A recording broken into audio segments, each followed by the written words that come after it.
अभी 2-3 दिन से न्यूज में कटिंग चल रही है कि नरवर और काफी डबरा में भी ऐसे कई काउंटर हैं। यहाँ पर नकली बीज की वजह से कई लोगों की धान की बालियां नहीं निकल रही हैं, और बाली निकल भी रही हैं तो दाना बराबर नहीं हो रहा है, ऐसी कंडीशन बन रही है। काफी जगह हमने भी विजिट किया है और काफी ऐसे किसानों के प्लॉट्स मिले हैं जिनमें ये शिकायत देखने को मिल रही है। लेकिन आमतौर पर इससे पहले 1 साल से पहले की बात की जाए तो इससे पहले तो कभी देखने को नहीं मिला था कि आज हमारे में बाली नहीं निकल रही, कल तुम्हारे में पड़ोसी के में बाली नहीं निकल रही। लेकिन इस बार हर गांव में किसी ना किसी फार्मर का प्लॉट जरूर है जिसमें या तो कम बालियों की शिकायत है, या फिर बहुत ही ना के बराबर पौधा बोना होकर और उसमें बाली निकल ही नहीं रही है।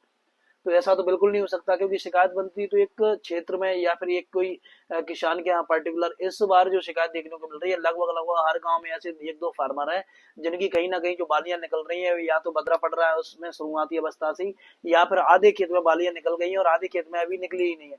ये बीज की कंडीशन, मुझे तो नहीं लग रहा है कि ऐसे बीज की वजह से ऐसी कंडीशन बन रही है, क्योंकि बोना डिसीज की शिकायत इससे पहले हमारे क्षेत्र में कभी नहीं आई थी। और इस बार सभी जगह बोना डिसीज की शिकायत देखने को मिल रही है, क्योंकि किसान कहने को तो कुछ भी कह देता है। क्योंकि जितने भी हम दवाई के जितने भी काउंटर खुले हुए हैं, वो सभी अधिकतर अधिकतर कुछ लोग सीड जनरेट करते हैं, सीड बेचते हैं, मार्केट से लाके बेचते हैं। लेकिन इससे पहले भी तो वो बेचते आए हैं, ऐसी शिकायत कभी नहीं मिली। लेकिन इस बार ही शिकायत क्यों आ रही है? बहुत से, क्योंकि नरबर से भी 1-2 काउंटर जो ऐसा है जो सील्ड हुआ कहीं ना कहीं, और डबरा में भी 1-2 काउंटर ऐसे देखने को मिल रहे हैं। लेकिन मुझे लगता नहीं है, क्योंकि यहाँ पर बिल्कुल बारीकी से जांच करने की जरूरत है। क्योंकि इस बार बोनाडिसी की शिकायत जो पिछली बार से लेकर और कई सालों से हम विजिट कर रहे हैं, लेकिन कभी ऐसी शिकायत देखने को नहीं मिली है। लेकिन इस बार इतनी ज्यादा शिकायत देखने को मिल रही है कि कहीं पर बाल निकल रही है, कहीं पर बाल निकल नहीं रही है। अगर बीज बेकार होगा तो एक पूरे पर्टिकुलर पूरे एरिया में जहां जहां पर भी सीड जाएगा उस पूरे एरिया में बाल की शिकायत निकलेगी कि हाँ बाली नहीं निकल रही है, तो हम मानते हैं कि ये बीज में शिकायत है। लेकिन एक ही प्लॉट में 50% बालियां बिल्कुल फ्रेश खड़ी हुई है, 50% बिल्कुल डाउन निकल ही नहीं रही है। तो ऐसी कंडीशन क्या हो सकती है? मुझे तो ये कहीं से कहीं तक बीज तक नहीं लग रहा है। क्योंकि चाहे कोई भी कृषि विस्तार अधिकारी हो या फिर कृषि वशिष्ठ अधिकारी, इसमें बिल्कुल बारीकी से जांच करने की जरूरत है। क्योंकि जो बोना डिसीज हम बोलते हैं, जिसको बोना पौधे की शिकायत, सभी क्षेत्र में लगभग लगभग इस पे हमने कई बार स्प्रे कर चुके हैं, खुद के जरिए भी हम 8 से 10 हजार के मॉलिक्यूल उसमें डलवा चुके हैं। लेकिन रिजल्ट 8 से 10 दिन के लिए ऐसा लगता है कि ये कहीं ना कहीं थोड़ा सा राहत मिल रही है।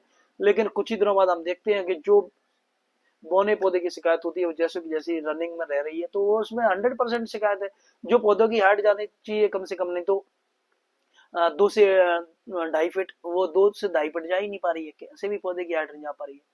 तो ये तो कंडीशन यही है ना कि जब पौधे की हाइट नहीं जाएगी तो स्वाभाविक है कि बाली तो निकलना ही नहीं, और निकलेगी तो उसमें बदरा पड़ना है। क्योंकि जो प्रॉपर हाइट लेनी थी किसी चीज को वो ले ही नहीं पा रहा है। तो इसमें तो कहीं से कहीं तक मुझे तो नहीं लगता कि बीज की कोई मिलावट है। हाँ, लेकिन बीज की मिलावट भी बड़े तौर पर चल रही है काफी क्षेत्र में। क्योंकि कामतगिरी का भी 2-4 साल से मैं भी देख रहा हूँ मार्केट में डुप्लीकेट बीज मिल रहा है 100%। गेहूं का भी, श्रीराम का बीज अभी भी मैंने देखने को 2-4 जगह पे ऐसा पता किया कि 100% गेहूं की बीज में भी मिलावट मिल रही है। तो इन चीजों पर थोड़ा सख्ती होनी चाहिए। लेकिन इस बार जो बोना डिसीज की शिकायत है सिर्फ सिम्टम वही है, और कोई कुछ भी बोले ये कंडीशन बिल्कुल भी नहीं है। क्योंकि जहां पर बोना डिसीज की शिकायत आई है वो बड़ी से बड़ी धान बैठ गई है, और उसमें बाली की शिकायत 100% आनी ही आनी है। तो इस चीज को विशेष से देखने की आवश्यकता है।